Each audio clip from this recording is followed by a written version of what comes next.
नमस्कार। ओम श्री परमात्मने नमः।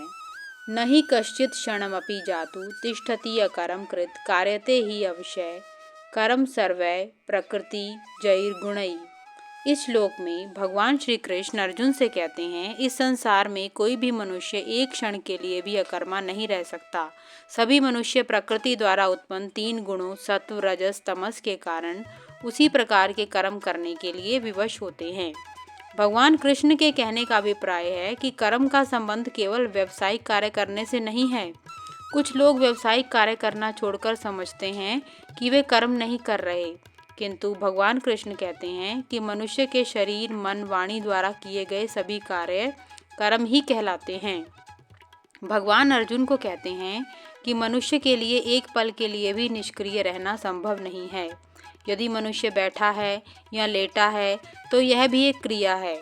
जब मनुष्य गहन निद्रा में चला जाता है तो मनुष्य का हृदय व शरीर के अन्य अंग क्रियाशील रहते हैं।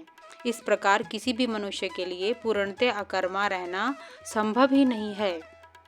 कर्मेंद्रियाणि संयम्य आस्ते मनसा स्मरण इंद्रियार्थ विमूढ़ आत्मा मिथ्याचारः स उच्यते। इस श्लोक में भगवान श्री कृष्ण कहते हैं, जो मनुष्य अपनी कर्मेंद्रियों के केवल बाहरी घटकों को नियंत्रित करते हैं किंतु मन से इंद्रियों के विषयों का चिंतन करते रहते हैं, वे निस्संदेह स्वयं को धोखा देते हैं और पाखंडी कहलाते हैं। कई बार कुछ लोग सन्यासी जीवन के प्रति आकर्षित होकर अपने कर्मों का त्याग कर देते हैं और बाद में उन्हें पता चलता है कि उनमें वैराग्य है ही नहीं। इसे मिथ्याचारिता की स्थिति पैदा होने की संभावना रहती है।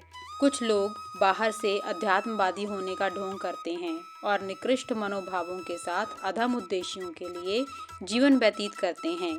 इसलिए संसार में कर्मयोगी के रूप में संघर्ष करना पाखंडपूर्ण सन्यासी जीवन व्यतीत करने से उत्तम होता है।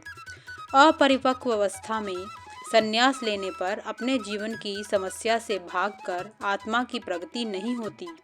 इस तथ्य को समझने के लिए पुराणों में तावृत तथा सावृत की कथा का वर्णन है।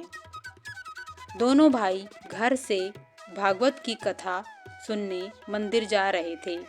बीच में बारिश होने लगी। आश्रय के लिए वे समीप के भवन में चले गए। उन्होंने पाया कि वे वेश्यालय में प्रवेश कर गए हैं। बड़ा भाई तभी वहां से निकलकर मंदिर की ओर बढ़ गया। छोटा भाई सावृत वर्षा से बचने के लिए वहीं बैठा रहा। बड़ा भाई तावृत जैसे ही मंदिर में पहुंचकर कथा सुनने लगा तो उसे कथा नीरस लगी। उसे लगा उसका भाई वैश्यालय में अच्छा मनोरंजन कर रहा होगा। छोटा भाई सावृत वैश्यालय में बैठकर यह सोच रहा था कि मैंने यहाँ रुककर घोर पाप किया है और मेरे भाई ने पुण्य कर्म किया है। उसने अपने मन और बुद्धि को भागवत कथा से पवित्र कर लिया होगा। उसे लगा मुझे भी साहस जुटाकर बारिश में भीगते हुए मंदिर ही जाना चाहिए था। जब बारिश समाप्त हुई तो दोनों भाई अपनी अपनी जगह से बाहर निकले। वे दोनों एक दूसरे की ओर बढ़े। जिस समय वे दोनों एक दूसरे से मिले तो सहसा बिजली गिरने से दोनों की मृत्यु हो गई। जब यमदूत आए तो वे तावृत को अर्थात बड़े भाई को, जो कि मंदिर में भागवत सुनने गया था, नरक ले जाने लगे।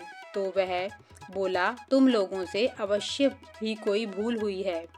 वह मेरा भाई सावृत था जो कुछ समय पहले वैश्यालय में था।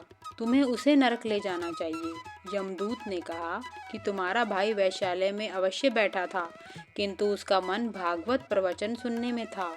दूसरी ओर तुम्हारे मन में वैश्यालय में ठहरने की लालसा थी। तावृत ने वैसा ही किया जैसा श्री कृष्ण इस श्लोक में कह रहे हैं कि उसने मन से विषय भोगों की तृप्ति का चिंतन किया और बाह्य दृष्टि से विषय भोगों के प्रति विरक्ति दिखाई। ओम नमो भगवते वासुदेवाय नमः। धन्यवाद।